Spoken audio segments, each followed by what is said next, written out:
बाबा जी, सबसे बाबा जी का हमें एक काम पसंद आया है जो बुलडोजर के नाम से चला है। जो भी विकास कार्य हुए हैं वो माननीय जी के द्वारा हुए हैं, सुरेश कुमार खन्ना जी के द्वारा हुए हैं। सबसे बड़ा कार्य शाहजहाँपुर में उन्होंने हमको हनुमत धाम के रूप में दिया है।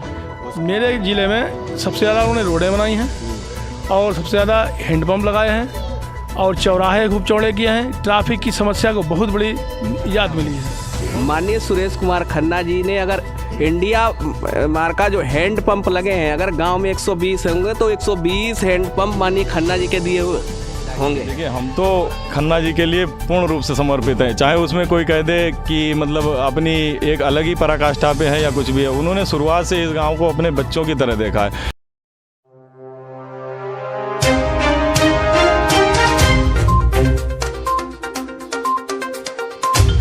आप देख रहे हैं सिटी टाइम्स के खास कार्यक्रम नुक्कड़ टॉक्स। आज हम शहर विधानसभा क्षेत्र के गांव रामापुर पहुंचे हैं और शाहजहाँपुर में 14 फरवरी को मतदान होगा। मतदान को 10 दिन शेष रह गए हैं।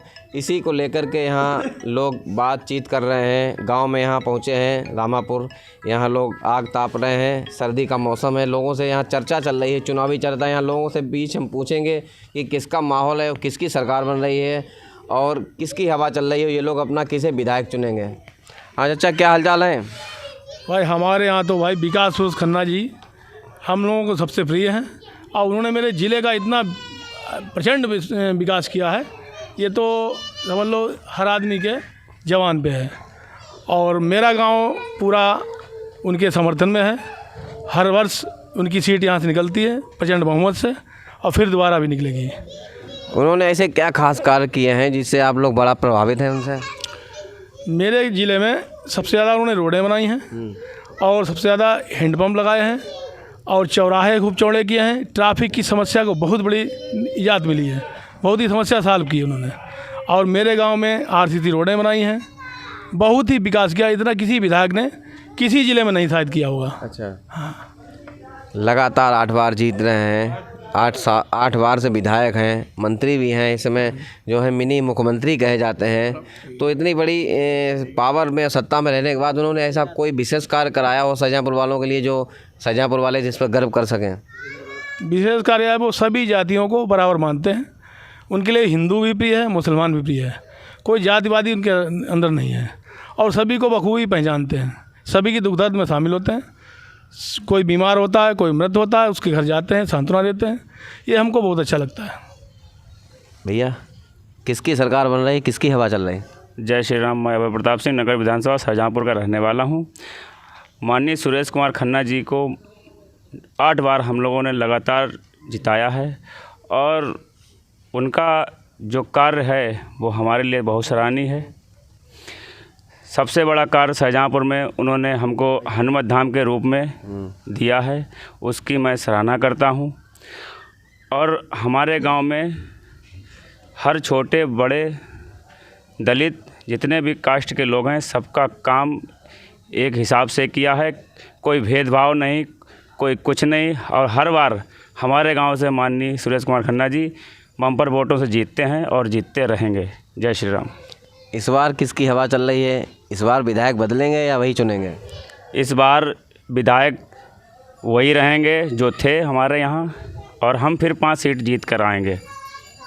5 सीट, 6 में से 5 जीतोगे? जी बिल्कुल। एक हार जाओगे? नहीं, वो भी संदिग्ध में है। ना हार कह सकते हैं ना जीती कह सकते हैं। मतलब एक पे हार मान ली है? नहीं, हार नहीं मानी है। भैया बैठे हैं हमारे साथ, भैया से भी हम बात करेंगे। क्या माहौल है आपके गांव में? क्या माहौल है, किसकी चर्चा चल रही है, किसकी हवा चल रही है? माहौल ठीक है, बाकी चर्चा तो चुनाव है इस समय।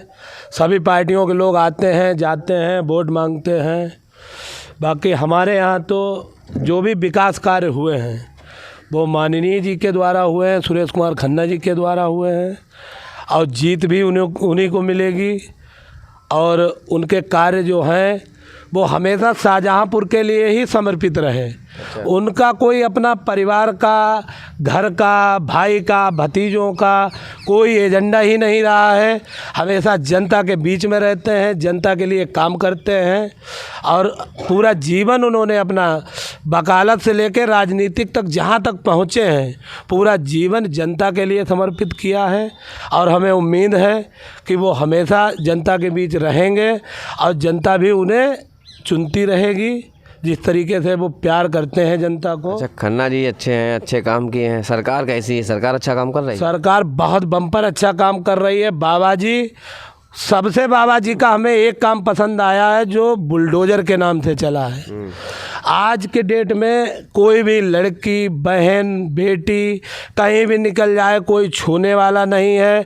पिछली सरकारों में सीधे नाम लेके कहता हूँ, जैसे सपा गुंडई की हद हो गई थी।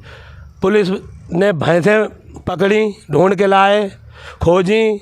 नेता कहते थे ये तनखैया हैं, इनसे जूते साफ करवाएंगे।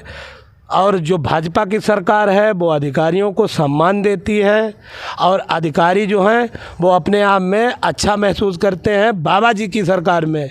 और बाबा जी भी यही एजेंडा लेके चल रहे हैं, ना कोई घर, ना कोई परिवार, ना कोई बहन, ना कोई भाई।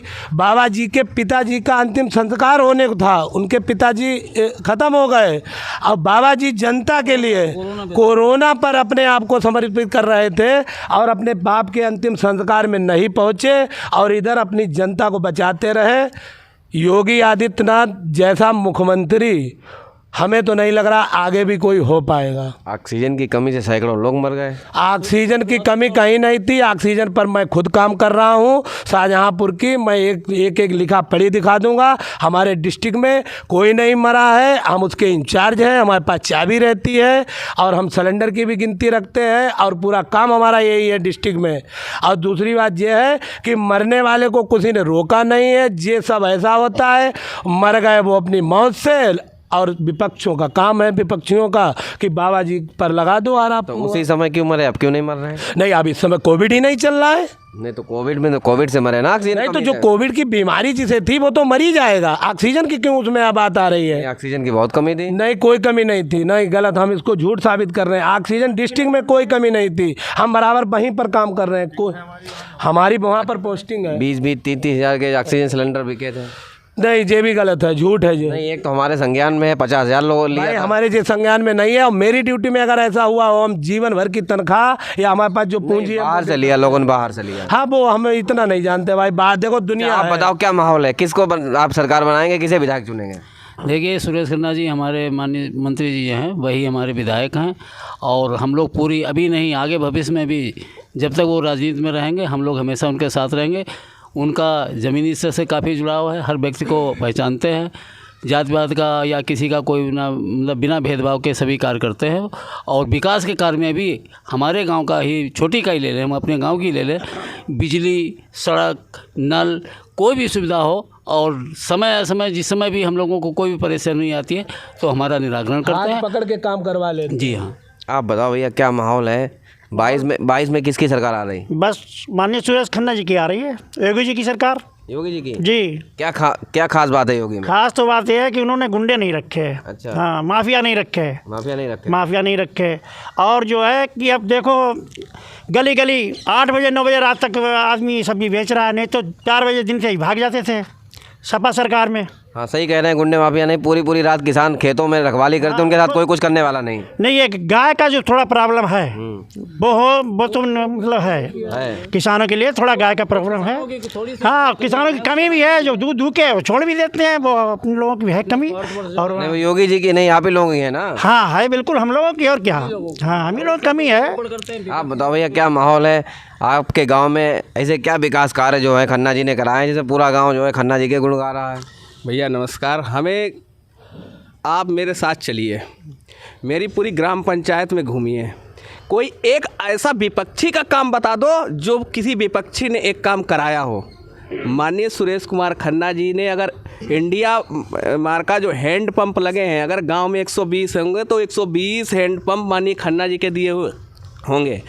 और अगर एक कोई गली जो विपक्षी ने बनवाई हो, एक ईंट लगवाई हो, एक पत्थर लगवाया हो, एक लाइट का कहीं खंबा लगवाया हो विपक्षी ने, वो बता दो। है तो सब खन्ना जी का कराया हुआ। सचिवालय कितना बढ़िया बनवाया। तो 22 में किसकी सरकार आ रही है? देखो 22 में सरकार आना ये जनता ने अपने आप में कहता है ठान लिया है कि माननीय योगी जी को पुनः लाना है। अच्छा, लेकिन और कुछ अगर आप हमसे प्रश्न करना चाहते हैं वो आप कर सकते हैं। क्या खास बात है ऐसी योगी जी में? योगी जी में खास बात एक तो ये है कि पूरा प्रदेश, आप पश्चिम से पूर्वांचल तक, बुंदेलखंड, प्रयाग, मथुरा, काशी, अयोध्या, आप घूम के आइए एक बार, आप अपने आप में योगी जी की जय जयकार करने लगेंगे। क्या खास बात है यहाँ से? तो आप अयोध्या और काशी एक बार जाएंगे, वहाँ का विकास, वहाँ की जो दुर्दशा थी उसको जिस तरीके से आदरणीय प्रधानमंत्री जी के कुशल नेतृत्व में माननीय योगी जी की टीम ने, माननीय खन्ना जी के कुशल वित्त मंत्रालय के क्षेत्र में जो काम किए गए हैं, कोविड के काल में सरकार 3 साल कोविड के दौरान जिस तरीके से इस सरकार ने काम किया है, हमें लगता है अगर कोई अन्य इस प्रदेश में अगर मुख्यमंत्री होता तो बिल्कुल प्रदेश की दशा जैसी 2012 से 2017 के बीच में रही, चेन स्नैचिंग, गुंडागर्दी चरम सीमा पर थी, एक जाति विशेष के लोग सरकार पर राज करते थे, लिस्ट बनती थी, उन्हीं को नौकरी मिलती थी, उन्हीं को सब कुछ दिया जाता था, लेकिन आम जनता इतनी भयंकर तरीके से त्रस्त आ चुकी थी कि उसने सरकार को 242 सीटों से 44 पर ला दिया। और वही क्रियाकलाप इन समाजवादियों का आज भी है, जो जनता 44 से उनको अगर 4 पे ना ला दे तो आप कहना 10 तारीख को 4 पे आने वाले हैं ये। क्यों भैया 4 सीटें आएंगी समाजवादी की? ज़्यादा तो हमें राजनीति में नहीं मालूम, लेकिन इतना जानते हैं कि बीजेपी के आगे 4 सीटें तो आना बहुत मुश्किल है। 4 भी नहीं आएंगे? जी नहीं। अच्छा, टोटल में 4 शायद। पूरे उत्तर प्रदेश में कितनी सीटें आ रही हैं सपा की? इतनी तो हमें इसमें जानकारी नहीं। अच्छा, किसकी सरकार आ रही है 22 में? बीजेपी के आगे किसी की सरकार नहीं बन सकती है। किसी की नहीं बनेगी? नहीं। जैसे कि हम लोग रात बिरात फैक्ट्री वगैरह पहले भी जाते तो इतना डर भय रहता था कि बहुत ज़्यादा, आज जाते हैं तो रास्ते में पता चला 100 नंबर खड़ी, तो हम लोगों को वो भी सुविधा मिलती है। लेकिन 100 नंबर तो अखिलेश ने चलाई थी। नहीं, तब नहीं चलाई थी, लेकिन खड़ी कहाँ रहती, तो हमें तो मिली नहीं आज तक कभी। लेकिन जब से बीजेपी की सरकार बनी तो हम जाते, हमें जहाँ देखो सर, तब केवल 100 नंबर भैंस ढूंढती थी और सपाहियों को इधर से उधर उनको ट्रांसफर, इधर उधर उनके जो लाने ले जाने का एक साधन बना था। लेकिन 100 नंबर आज जो 112 में परिवर्तित हुई है माननीय योगी जी के कुशल नेतृत्व में, 112 उसको करके और उसको जमीनी धरातल पर लाकर जनता को मूलभूत सुविधाएं देने के लिए 112 नंबर आज उत्तर प्रदेश में हर चौराहे पर कार्य कर रही है। लेकिन जब तक वो 100 नंबर रही वो बिल्कुल समाजवादियों के ही इशारे पर कार्य करती रही। क्यों भैया पहले 100 नंबर क्या सपाई नेताओं को ले जाती थी? हाँ, सुनने में तो ऐसा ही आता है। अच्छा, लेकिन इस समय बहुत बढ़िया व्यवस्था चल रही इस है। समय किसी भाजपा नेताओं को ले जाती है? नहीं, इस समय व्यवस्था में सही व्यवस्था है। में देखिए, उत्तर प्रदेश में सबसे बड़ी समस्या जातिवाद की है। जो भी राजनीति होती है यहाँ पर लमसम जातिवाद पे ही टिकाई जाती है। कोई भी कुछ भी बोलता है उससे मतलब नहीं, लेकिन जो हमारे लिए सही है हमें उसे चुनना चाहिए। बाबा जी ने हर गरीब तबके से लेके अच्छे सही व्यक्ति के लिए हर काम को पहुँचाया है। जैसे हमारे गाँव में काफ़ी महिलाएँ हैं जो परसों आई थी, कह रही थी हम खुद बाबा जी के लिए वोट मांगेंगे, वो गल्ला देते हैं 2 बार, और व्यवस्थाएँ सही हैं। जिन लोगों को पेंशन है, जैसे माता जी आई हैं, हमने इनको बोला भी नहीं, ये बोली कि हम जाएंगे अपने बात रखेंगे कि हमें पेंशन मिलती है, शौचालय मिले हैं, लड़कियां छोटी छोटी बाहर जाती थी, आज वो घरों पे ही शौचालय बने हुए हैं। बहुत सी अच्छी व्यवस्थाएं हैं। पहले शौचालय, पेंशन, राशन ये कुछ नहीं मिलता था? ऐसा है, सब दलाल खोरी में ही कटता था। आदमी कह देता था कि एक पेंशन मतलब 1 महीने की या 2 महीने की हमें देना तो हम करा देंगे, कागज़ यहाँ जा रहे हैं, कागज़ वहाँ जा रहे हैं। फिर हमने आपको फिर बोला है ना कि जो नेता होता था वो पहले अपने ही उस पर काम करता था, लेकिन इसमें ऐसा कुछ नहीं हुआ। अब दलाली बंद है? दलाली बिल्कुल बंद है। अच्छा। दूसरी चीज़ रही मंत्री जी की बात, मंत्री जी ने इतना काम किया है शाहजहाँपुर में, जो काम पूरे उत्तर प्रदेश में जो वरिष्ठ अच्छे तबके के नेता हैं उन्होंने अपने शहर में किया, उसी हिसाब से। जैसे कि म्यूजियम हम देख के आए हैं, वास्तव में लाजवाब है। और हमारी समझ में पूरे उत्तर प्रदेश में ऐसा कहीं म्यूजियम नहीं बना होगा। ये रिंग रोड की समस्या, मतलब जितनी जाम की थी शहर में अंदर से, वो रिंग रोड बना के वो भी साफ़ कर दी है। बहुत से ककरा में देखिए कितना अच्छा काम किया है। अभी 3-4 जगह जैसे शहर में जाते हैं तो वास्तव में लगता है जैसे मंडी में बहुत से अच्छे से काम किए हैं, वहाँ किसानों को आराम होती है वहाँ पर। अभी ये ट्रैक्टर फैक्टर देने वाला भी एक उसमें टोकन से चलाया है, इसमें भी किसानों को मतलब अपना मिल रहा है, और बहुत अच्छे काम है शहर में। तो और आप यही बात हमारी यहाँ रामापुर की, रामापुर मतलब उन्हीं के उसमें आता है विधानसभा क्षेत्र में। तो आप ये समझ लीजिए पूरे गांव में आप कहीं पे घूमेंगे किसी बात की कोई गली नाली या किसी खंजड़े की कोई समस्या नहीं है, सब बहुत अच्छे से चल रहा है। तो 22 में किसे विधायक, जो आने वाली 14 फरवरी को मतदान होगा, आप किसे विधायक चुनेंगे? देखिए, हम तो खन्ना जी के लिए पूर्ण रूप से समर्पित हैं, चाहे उसमें कोई कह दे कि मतलब अपनी एक अलग ही पराकाष्ठा पे है या कुछ भी है। उन्होंने शुरुआत से इस गांव को अपने बच्चों की तरह देखा है। एक चीज़ और भी उनके बारे में बोलेंगे कि जैसे कि आपस में गांव में भी अगर किसी का विवाद होता है तो वो अपने में ही मतलब समाहित करके उसे अच्छे से निपटाते हैं। ये नहीं कि ये ऊंची जाति का है इसको निपटा दो, ये नीची जाति का है इसको दबा दो, मतलब जो भी निर्णय होगा वो एकदम निष्पक्ष रूप से करते हैं। ये उनकी क्वालिटी सबसे अच्छी है, इसीलिए ज़मीनी स्तर पे उनका काम है और हर आदमी उन्हें पसंद करता है। बाकी तो आप जानते हैं, ज़्यादा हमें कुछ बताने की आपको आवश्यकता नहीं है। तो यहाँ हम रामापुर बात कर रहे थे लोगों से, यहाँ रामापुर के गाँव के लोग खन्ना जी को जिताने की बात कह रहे हैं, उनको ही अपना नेता चुनने की बात कह रहे हैं, बता रहे हैं बहुत ज़्यादा विकास कार्य यहाँ कराया गया है। देखते रहिए सिटी टाइम्स, अनिल मिश्रा के साथ।